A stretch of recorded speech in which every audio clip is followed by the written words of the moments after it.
Yeah, I kind of fell down a bit of a rabbit hole with this one. I've got no idea what I will use as visuals. AI is out of the question, that shit is straight up theft, but I will figure it out. Hello! Welcome! How's it going? In the last video, I talked about Sutekh as a Doctor Who villain. In this one, I want to talk more about the mythology. Sutekh, or Set as he's called in ancient mythology, is one of Egypt's oldest gods. People tend to generalize ancient civilizations as if they were this static thing. Ancient Egypt was this, and they did that. But we are talking about a civilization and a belief system with a timeline of about 3,000 years. That's a long time for cultural and societal evolution. Sutekh has gone from being a local god to part of a pantheon, sometimes an antagonist, sometimes a neutral figure, often a protector, and often an absolute spastic who just does stuff. He's the neutral chaos of the Egyptian world. I like to call him the god of ADHD, and I am simply not qualified to cover all of it, so I'm just going to talk about my favourite parts. Yeah, don't use me as a source. In Doctor Who, they managed to get a lot of things right. The way he's depicted in the classic run, and even the form they take in the new series, is pretty accurate. I initially assumed that they had confused him for his son Anubis, you know, with the whole dog thing and the pointy ears. Sutekh's ears are meant to be long and have flat tips.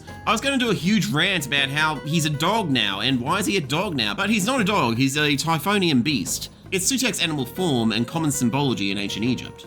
So yeah, Russell definitely did his research, but the character in Doctor Who is very different to the one in ancient mythology. They've made him a straight up villain who hates all life and wants to kill everything, and Sutekh in mythology was a lot more nuanced than that. He was often depicted as an antagonist, sure, particularly in the myth of Osiris, but that wasn't his only thing. He was also a protector of the sun god Ra, battling the serpent Apophis every night so that the sun could rise again. He had a sense of duality about him, embodying both destructive and protective forces. He was the god of chaos, deserts, storms, disorder, violence, and foreigners. And for a god of the desert and all things non-fertile, he has an astounding amount of sex. Basically what I'm saying is he's a very complex figure, but not one who is lacking any sort of worship or offerings of food, drink, and other goods. After all, it makes sense to appease the god of the desert if you ever have to cross the desert. He was also never the god of death, that's literally his brother's job. In Doctor Who, Sutekh is heavily implied to be the inspiration for Lucifer or the devil, but he was never that character. That's just modern day writers refusing to think outside their own cultural context. They do the same thing with Hades, who despite being the god of the underworld is a pretty chill guy compared to his brother, the god of lightning and one-night stands. His marriage to Persephone is also a lot more equal and stable. But Hades is the god of the underworld, so write him like the devil. It's lazy writing and Doctor Who doesn't get a pass. Sutekh was more a force of nature. He was the god of chaos. Chaos is neither good nor evil, it is simply neutral. For the ancient Egyptians, he was their way of explaining the years that the rains didn't come, when the usual uniform cycles of flooding of the Nile that they relied on for their agriculture didn't happen, and the desert seemed to swallow up the fertile lands. Flood and drought, prosperity and famine, order and chaos. Ancient mythology is weird. Like, very, very weird. There is a lot of casual dismemberment, sexual assault, incest, and lots of bodily fluids.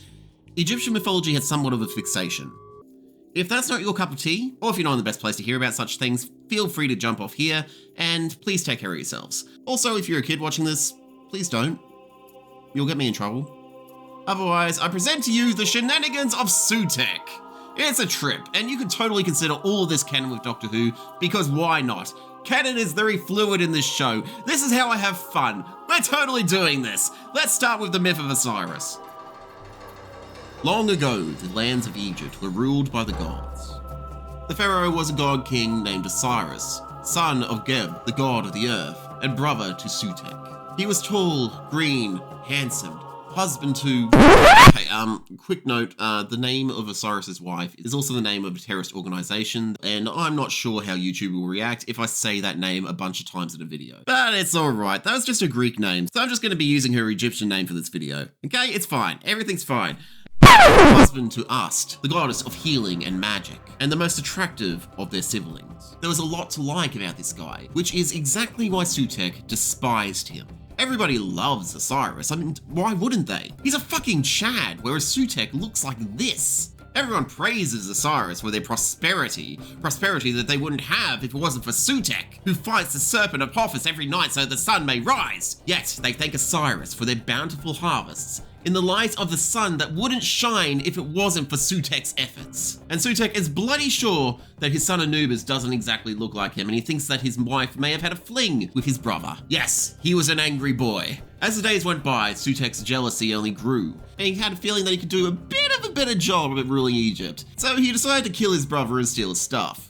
He tried turning into a bull and ramming him into the Nile, but he couldn't move it an inch. So he tried turning into a crocodile and dragging him into the Nile. He om-nom-nommed until his jaws got tired, but he couldn't break the skin. He concluded as he watched his brother swim casually back to the shore that a less direct approach was necessary. So he snuck into his brother's quarters, took his measurements as he slept, and made an expensive-looking box. He then threw a glamorous party, inviting Osiris and all their friends. Once everyone was good and sloshed, he proposed a game. Whoever can fit perfectly inside this box gets to keep it. It was a pretty box, so everyone was interested. They all had a go, but Osiris was the clear winner. But before everyone could cheer and congratulate him, Sutekh slammed on the lid and threw the box into the Nile. Osiris was trapped and cut off from the breath of life, so he soon died. Ust immediately set out to try and find where he washed up. She found him some way downstream. Osiris had washed ashore and his fluids leaked into the ground, and a tree grew around him overnight. The locals, seeing this magic tree, cut it down because they thought it would be a perfect support pillar for a palace they were building. Ust demanded that they give her the pillar, and her being a goddess, they had no choice but to comply. So one ruined palace later, she had her hubby back. But when she returned home, Sutekh had completely taken over. And when he heard about how she had taken the box back, he took it. He cut his brother into 15 pieces and spread them to the far corners of Egypt. But to Ust, total badass that she was, this was merely a traumatizing fetch quest. Being skilled in the ways of magic and healing, she set out to find each and every piece. With the help of Sutekh's wife Nephthys and their son Anubis, they reassembled Osiris, inventing mummification in the process. They had found all the pieces except for one. Sutekh had cut it off separately and threw it into the Nile, where it was eaten by a fish which would later terrorize Japan. This was a mere setback though. Skilled as she was in the ways of the magical arts, Ast made her husband a shiny new magical replacement. Now they had all the pieces assembled, she changed into bird form and blew the breath of life back into Osiris. After waiting so long and going through so much trouble, she finally had her husband back. And when she saw him open his eyes, she immediately jumped his recently reassembled bones. She didn't even change out of her bird form, she just went for it, and she killed him again in the process. After all that trouble, she had killed her husband by Snusu. But it wasn't all in vain. This time Osiris was mummified, which means that he was able to enter the afterlife, where he soon set himself up as the god of the dead, which is a pretty sweet gig.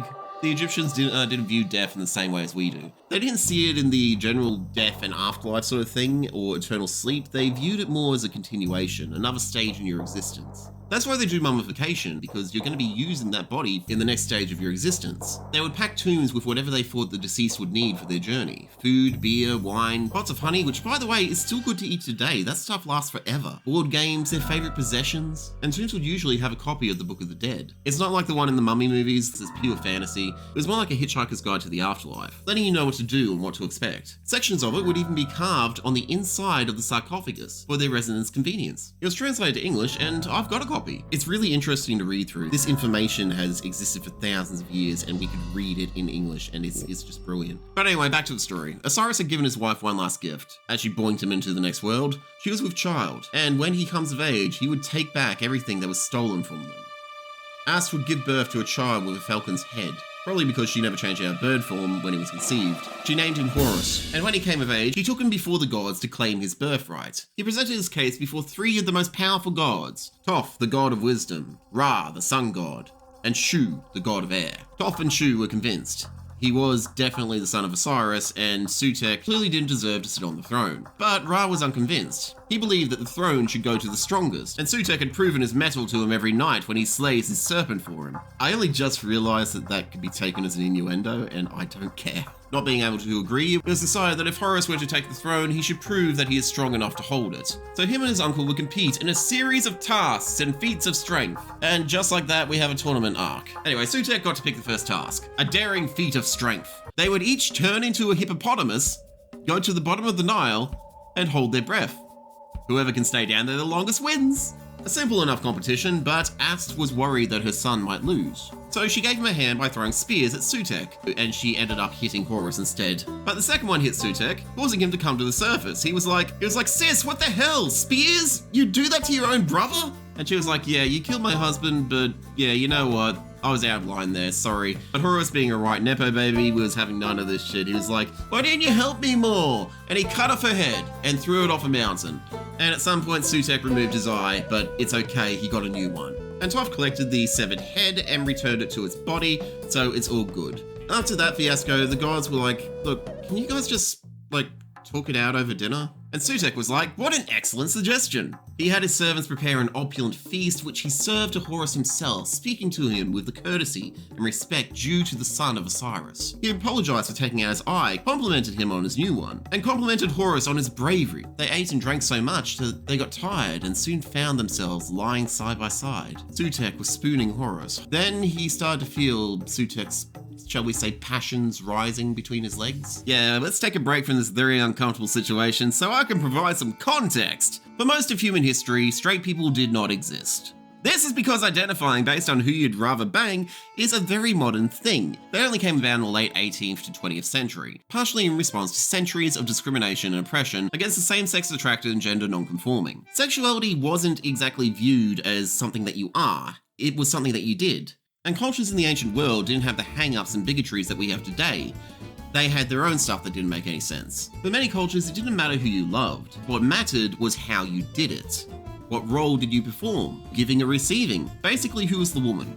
Horus had unwittingly walked into the second trial by sexual conquest. It's a very common trope in mythology. And yes, this is the latest story, strap in. A friend of mine thinks that I'm obsessed with this one, and I am a bit. It's just so alien to anything that we consider religious today. Horus was in a very sticky situation, but he was wise. He did not allow himself to be entered. He ran the hell out of there and showed his mother what his uncle did to him. God damn it, this story is uncomfortable. Her reaction was underplayed as ever. She let out a horrendously loud shriek. She then cut off her son's hands and threw them into the Nile.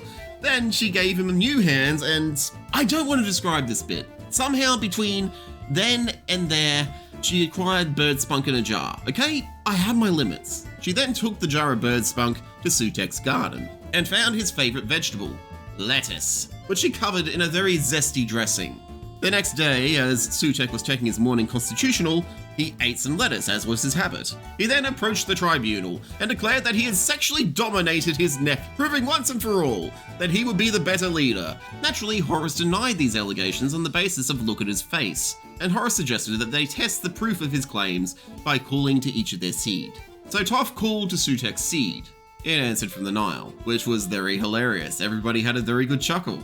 He then called to Horus's seed, which answered from Sutekh's stomach and emerged from his head as a sun disk, which Toph immediately snatched up and wore as a hat. I'm not making this up! This was damning evidence, but they decided that one last contest was needed. A boat race. But the boats had to be made out of stone. Seth, overconfident as he was, made his boat out of stone and it sunk to the bottom of the Nile. But Horus, being the smart boy he is, made his out of pine and covered it in mud so it would look like stone. As Sutekh sunk to the bottom of the Nile, Horus floated on. Sutekh, realizing what he had done, turned into a hippopotamus again and rammed Horus's boat, sinking it and revealing his falsehood. These contests have been going on for 80 years at this point. The Triumvirate were 100% done with all of this tomfoolery, so they decided that the thing to do was just to ask Osiris who he thinks should be Pharaoh, because they can do that. They asked him and he was just like, well, obviously I want my son to succeed me. Wait, what have you been doing all this time? Turns out they could have done this right from the start. And so it came to pass that Horus took his place as Pharaoh of Egypt and passed into legend. And to every Pharaoh that came after him, the people saw them as more than just kings. They were gods in their own right, the earthly embodiments of Horus himself. The pharaohs would model themselves off the gods. They even kept up the tradition of inbreeding with mixed results. So that is Sutekh in mythology. Ancient mythology is fascinating stuff. Check out the links in the description, it's great. Failing that, play Age of Mythology. There's a new version of it out and it is fantastic. The campaign is a decent crash course. I mean, it's what got me into mythology in the first place. Thanks for indulging my hyperfocus for this video.